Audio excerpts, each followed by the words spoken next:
Hey guys, welcome to another episode of Mikey's Video Game Madness. Today we'll be talking about Aliens Colonial Marines, which has kind of been a disappointment for most people. And basically, I'm going to talk, in my opinion, about what was done well with the game, what wasn't done so well, and if there is a sequel, how to make it better.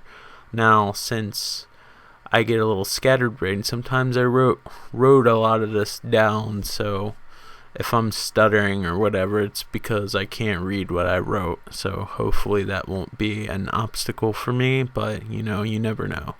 So let's start. So I think by now Aliens Colonial Marines has been a bit of a disappointment for even the most diehard of fans. I've already expressed my opinions on what I thought about the game and do not think of it as the atrocity everyone is making it out to be.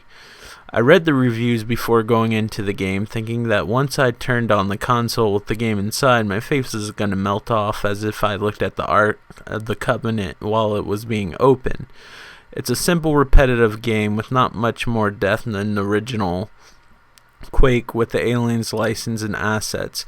That's fine with me, but hardly worth $60 and a 5-year wait. Aliens deserves better than this. In this video, I will share with you the things that I think the game did well, what I think it did wrong, and if there was a sequel, ideas on how to make it an amazing shooter the first one was supposed to be. I've seen a lot of videos expressing how bad and disappointing the game was, and not a lot of ideas of how to make it better. Hopefully this will be an interesting video for you and a fresh take on the criticisms of Aliens Colonial Marines. We're messing with canon and people's hopes and desires here, people.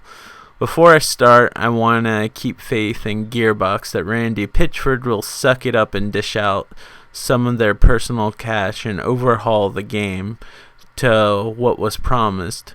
It isn't impossible, but unlikely, though I wouldn't even care if it took up 10 gigs on my hard drive. They could even resell the upgraded copy as a new game and free to the ones who own the original. Deep down inside, I think we have to accept that that's probably unlikely, and little will be done to fix this game. I hope Sega doesn't give up on the license and there's a proper sequel.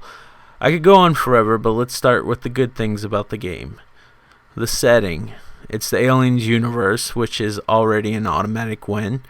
We got to visit the Sulaco, Hadley's Hope, and even the derelict spacecraft. We finally got to visit places we only got to see briefly in the movies, and that was pretty cool. It made the game worth going through at least once. The game had Colonial Marines and aliens, which is obviously self-explanatory, which means it's awesome in that respect. Movie-accurate, customizable weapons. I can now not only fire a pulse rifle as well as other guns I will always wanted to shoot, but I can customize them as well. Familiar faces. I instantly got excited that the second Bishop was shining a light in my face and asking me what my name was. I don't care how they explained that he's still alive and back, but it was nice to fight alongside Hicks. Legendary weapons. I have to say, being able to find weapons in the game from previous owners of the Aliens film was quite cool. Those are pretty much the highlights in the game. If I forgot to mention any of the other good points that was in the game, feel free to mention them in the comments section, as I am curious to hear what you think. Now on what went wrong. The graphics. This game looks like it's running on the Unreal 2 engine. The only saving grace of the game's visual were some of the set pieces and the far-off distance. Anything you came in close contact with had almost Nintendo 64-like texture blur. Beside the textures of the actual weapons that you hold and the aliens, the graphics were quite atrocious. The animations were as fluid as an episode of South Park, and the characters look and act like they got yanked out of a PS2 game. I couldn't get over how bad everything looked up close. Even the aliens' eggs looked metallic as if they had no textures applied to them whatsoever. The story. When you make a game that's a sequel to a movie, there might be a few errors here and there, and that's okay. What isn't okay is not having an ending for a full-price game on a gamble that you will either buy the DLC or the dependency of a sequel. You learn this in high school, but I'm going to go over this anyway. A story needs exposition, the beginning of the story, where everything is introduced. Assume we have never seen the Aliens film. Rising action. This should be the meat of the game, as we know the characters and build up on the tension and conflict. The climax. We now know everyone and care about what happens. Everything is on the line. It's all or nothing. This is the highest point of tension. The falling action. Everything isn't lost as long as we do that thing to fix whatever seemed so hopeless in the climax. The resolution. The end of the story. Things that come to a conclusion for better or for worse. You can leave an opening for a sequel, but solve this story's problems first. Also, don't leave a cliffhanger unless you know for sure you're going to make a sequel. This game decided just to end on the rising action portion of the game. It's depending on DLC or a sequel to have a climax, a falling action, and a resolution, which is incredibly lame. For a game I defended before actually finishing it, it hit me pretty hard and moved my feelings about it towards a negative manner when I finished the game and the story never really came to any sort of conclusion, relying on a sequel. Beside the already established characters of the film, I could give two shits about the other characters. I knew almost nothing about them. As of writing this, after multiple plays, I can't even remember the character's name. This is all could have been fixed through the exposition of dialogue between the "oh shit" and "fuck, he's right on you" segments. The voice acting was horrible at best.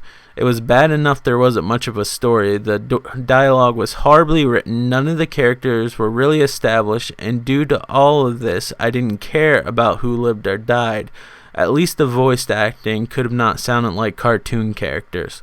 I'm sure there are fantastic actors at the local theater that would be dying to be in a video game at the fraction of the price you had to pay the actors you paid.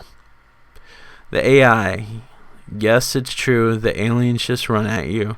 It's so bad they ignore your AI teammates most of the time and run right past them to get to you. Have them run sideways, dodge, crawl through vents, and come out from one over or behind you, flank, drop from the ceiling on top of you, blend into things like it did in the original Alien to hide, and sneak behind you. I think games like Crisis, Rage, Gears of War, and Halo are great examples of really good AI routines. If you do it right, you don't have to use cheap tricks like spawning enemies right behind you. As for the human opponents, the same goes, except for the alien-related stuff, obviously. Also, it not only looks dumb, but it's counterproductive to hide behind something and still shoot as if it weren't there. I don't care, just as long as the enemies aren't predictable.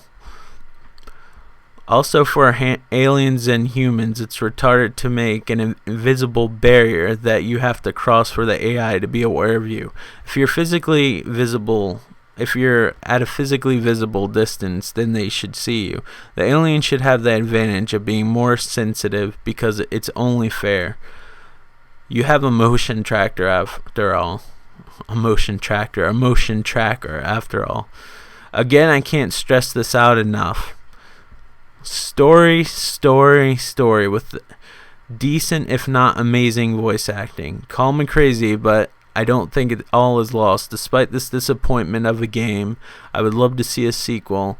I'm sure after this, Sega or any other company is going to be cautious about releasing anything aliens related, which is really sad. It's still possible to make a good aliens game, folks. I don't make games. I wish I did because I would love to design them. Perhaps one day I'll know somebody who has a friend that knows somebody. But until then, and when that day comes, if it ever comes, here are my thoughts on what could be done in future installments. FYI, I am a casual Aliens fan, so if any of the terminology or storyline is wrong, please forgive me. Think of this as a very loose outline of ideas. If it isn't resolved in DLC, Finish the story of Alien Colonial Marines. I think a perfect way to start the game is perhaps on the way to wherever your destination is. Show levels based on Hicks' dreams during cryosleep. You could visit Hicks' training, perhaps a war before Hadley's Hope. The Hadley's Hope mission during the Aliens films, complete with playing with the original Colonial Marines.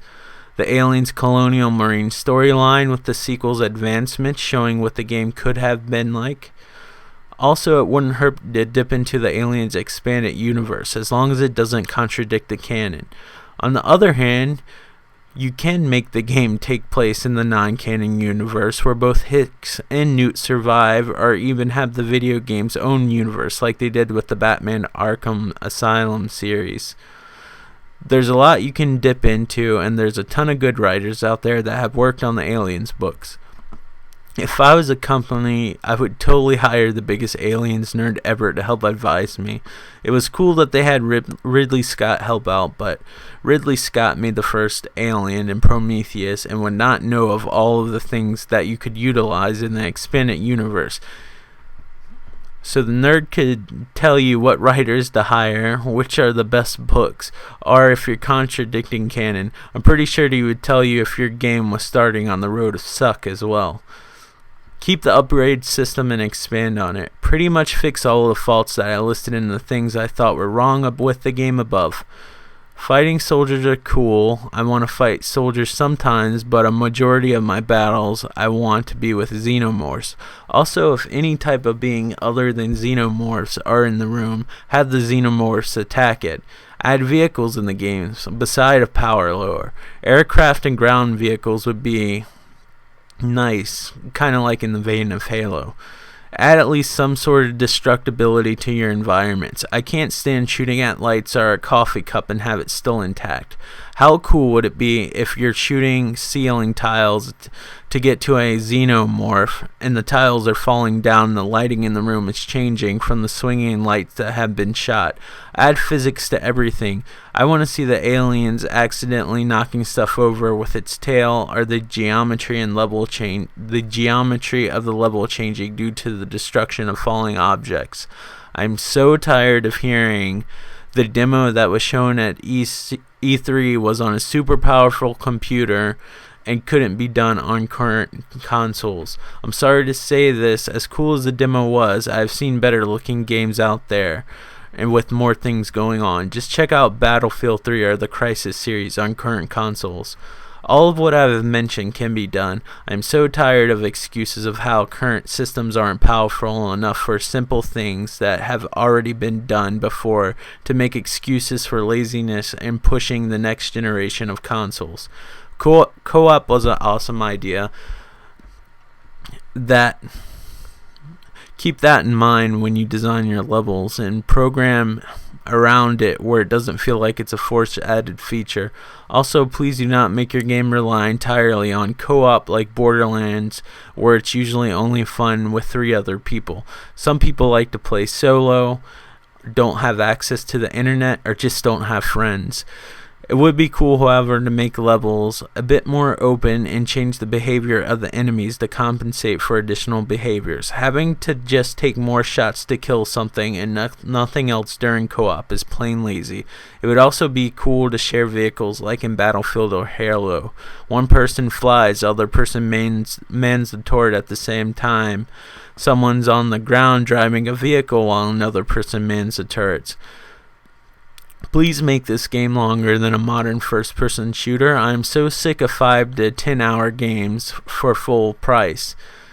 Add a spaceship hub like Mass Effect where you can not only get to know your characters better, but pick missions that are required and optional. This would be perfect for DLC, as your extra missions will appear in your hub as side quests. Side quests would also add a significant amount of time to your game. Have alternate routes and ways to finish a mission.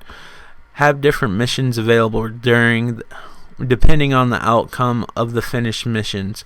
More flamethrowers and smart guns, please. Also, if something is flammable, let it spread like it does on Far Cry. If the alien's blood splatters on something that is programmed to be destructible, let it fall apart. Have the turret alien attack standoffs that were promised in Alien Colonial Marines. Have horror missions like in the original Alien that build suspense, and you're only looking for one thing with a motion tracker. Add a motion tracker that actually picks up on everything that moves this time, including non-aliens, if and when appropriate. It makes it more suspenseful. Most people already think the Alien vs. Predator multiplayer is perfect. Copy everything from that except obviously the Predator parts. Add the perks in different aliens like you did in Colonial Marines, and give the aliens an option for first or third person player perspectives.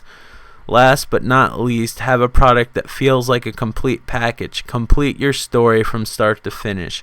Any DLC should only add to the game, but not be necessary to finish or tell any parts of the main story. Do not rely on a sequel to finish the rest of the game's story. Make us feel like we paid for a whole game, not a portion of it. Also, in order to gain faith of the fans, I highly suggest you make demos available early. Let people play it, get their impressions on it, and do not enforce a review embargo, which automatically makes it look like your game's going to suck. I probably said that completely wrong. It's a embargo act for reviews or whatever. Basically, if you don't know what that is, it's when they hold off a review until after the game comes out, so the people usually end up buying it before they actually read the review, and that usually indicates a sign that the game's probably not at its best. Well, those are some of my ideas. I hope this isn't the last we see of an exclusively Aliens first-person shooter game, because I think it can be done right. Anyway, thanks for watching, and let me know what you think. Also, feel free to share ideas.